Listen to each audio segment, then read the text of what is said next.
राजा नाहुस को क्यों बनना पड़ा था अजगर?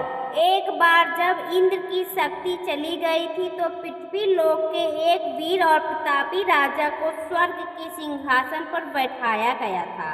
परंतु स्वर्ग की गद्दी मिलने के बाद उस राजा ने कुछ ऐसा किया जिसकी वजह से उसे अजगर योनि में जन्म लेना पड़ा। तो आइए जानते हैं कि मनुष्य रूपी वह राजा कौन था और उसने ऐसी क्या भूल की जिसकी वजह से उसे अजगर योनि में जन्म लेना पड़ा। राजा नाहुस को क्यों बनना पड़ा था अजगर? एक कथा राजा नाहुस से जुड़ी हुई है जिसका वर्णन धर्म ग्रंथ महाभारत के साथ साथ श्रीमद् भागवत में भी मिलता है। महाभारत ग्रंथ में अजगर उपवर्ग में वर्णित कथा के अनुसार बात उस समय की है जब पांडव दुर्योधन के हाथों जुए में अपना सब कुछ हार जाने के बाद 12 वर्ष का वनवास और 1 वर्ष का अज्ञातवास व्यतीत करने के लिए वन में भटक रहे थे। उसी दौरान एक दिन की बात है, भीमसेन को बड़ी जोरों की भूख लगी। उस समय कुटिया में खाने को कुछ भी नहीं था। तब भीमसेन खाने की खोज में कुटिया से बाहर निकल पड़े। भूख से व्याकुल भीमसेन पैर पटकते हुए बड़ी ही तेजी से आगे बढ़ने लगे। यह देख गुफाओं में रहने वाले सर्प इधर उधर बड़े वेग से भागने लगे, जिसे देख भीमसेन को क्रोध आ गया और वह उन्हीं का पीछा करने लगे। परंतु अभी वह थोड़ी दूर ही आगे बढ़े थे कि उन्हें एक विशालकाय अजगर दिखा जो रोंगटे खड़े कर देने वाला था। भीमसेन ने देखा कि वह अजगर अपने शरीर से एक विशाल पर्वत को ढक रखा है। उसका प्रत्येक अंग विचित्र चिन्हों से चिन्हित होने के कारण विचित्र दिख रहा था। उसका रंग हल्दी के समान पीला था। प्रकाशमान चारों दाढ़ों से युक्त उसका मुख गुफा सा जान पड़ता था। आंखें उसकी ऐसी लग रही थी मानो वह अग्नि उगल रही हो। फिर कुछ देर बाद भीमसेन ने सोचा, भले ही ये अजगर कितना भी विशाल क्यों ना हो, लेकिन मुझसे बलवान नहीं हो सकता। और यही सोचकर वे अजगर के पास चले गए। परंतु जैसे ही वह अजगर के पास पहुंचे, उस अजगर ने भीमसेन के दोनों बाहों को बलपूर्वक पकड़ लिया। उसके बाद कुछ देर के लिए भीमसेन अचेत हो गए। वैसे भीमसेन में 10,000 गजराज जितना बल था। फिर भी सर्प को मिले हुए वरदान के प्रभाव से मोहित हो जाने के कारण वह अपना साहस खो बैठे। फिर जब कुछ देर बाद उनकी चेतना वापस लौटी तो वह धीरे धीरे उस अजगर के पकड़ से बाहर आने की चेष्टा करने लगे, परंतु सफल ना हो सके। यह देख भीमसेन ने मन ही मन उस अजगर की अत्यंत अद्भुत शक्ति के बारे में विचार करने लग गए। और फिर उन्होंने अजगर से पूछा कि हे सर्पराज, आप कौन हैं और मुझे पकड़कर क्या करेंगे? मैं पांडुपुत्र भीमसेन हूँ। मुझ में 10,000 हाथियों का बल है। फिर भी न जाने कैसे आपने मुझे अपने वश में कर लिया, क्योंकि मेरे सामने सैकड़ों सिंह, व्याघ्र और गजराज के अलावा कई राक्षस, पिशाच और महाबली नाग भी आए, परंतु मुझे कोई भी वश में नहीं कर पाया। परंतु मेरे लाख कोशिश करने के बाद आपने मुझे वश में कर रखा है। इसका क्या कारण है? क्या आप में किसी विद्या का बल है अथवा आपको कोई अद्भुत वरदान मिला है?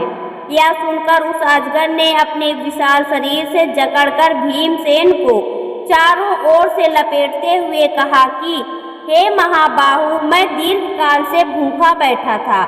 आज सौभाग्यवश देवताओं ने तुम्हें ही मेरे लिए भोजन के रूप में भेज दिया है। सभी देहधारियों को अपने अपने प्राण प्रिय होते हैं, परंतु तुम्हें अपना ग्रास बनाने से पहले जो मैं तुमसे कहने जा रहा हूँ उसे ध्यान से सुनो। मैं राजर्षि नाहुस हूँ। तुमने मेरा नाम अवश्य ही सुना होगा। मैं तुम्हारे पूर्वजों का भी पूर्वज हूँ। महाराज आयु का वंश प्रवर्तक पुत्र हूँ, परंतु अपनी एक भूल के कारण आज मैं अजगर बनकर कष्ट भोग रहा हूँ।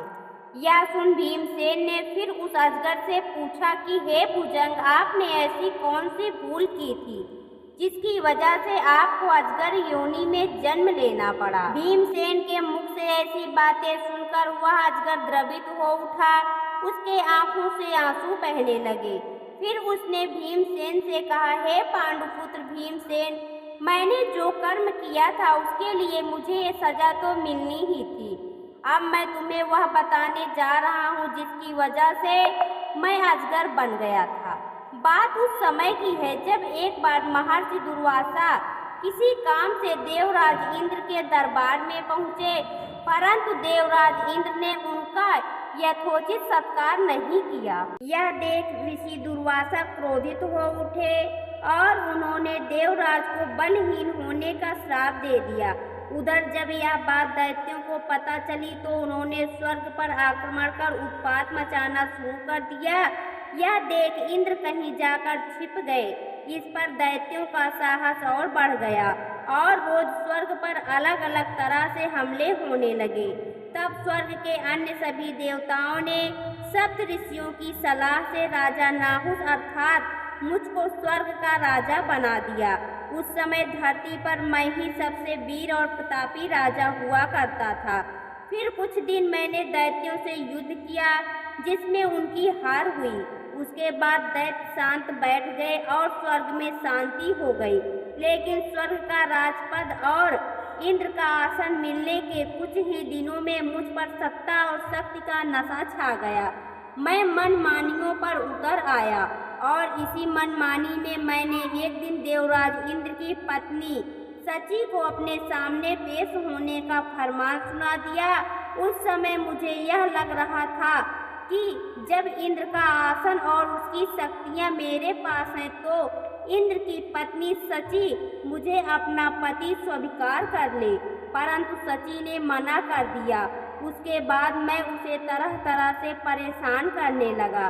तब एक दिन मुझसे परेशान होकर सची देवगुरु बृहस्पति के पास गई और उन्हें सारी बातें बताई। उधर मेरी मनमानियों से सभी ऋषि भी परेशान थे, इसलिए देवगुरु ने सची को एक युक्ति सुझाई। उन्होंने सची से कहा कि वह मेरा प्रस्ताव मान ले और मुझसे कहे कि अगर वो सप्त ऋषियों को कहार बनाकर खुद उनकी डोली में बैठाकर आए तो मुझे अपना पति स्वीकार कर। सची ने ये सुझाव मान लिया।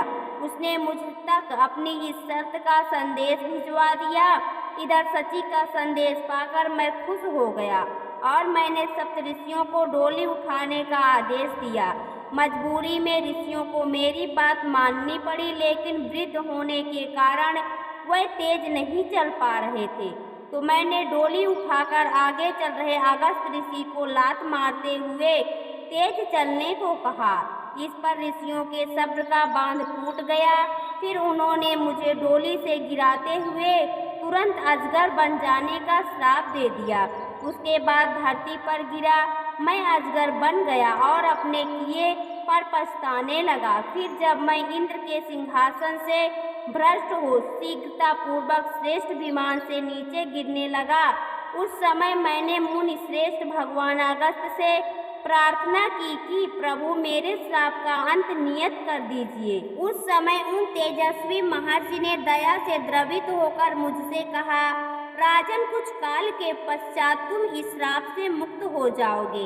इसके अलावा महर्षि ने मुझसे कहा था कि जो तुम्हारे पूछे हुए प्रश्नों का विभाग पूर्वक उत्तर दे दे वही तुम्हें श्राप से छुड़ा सकता है।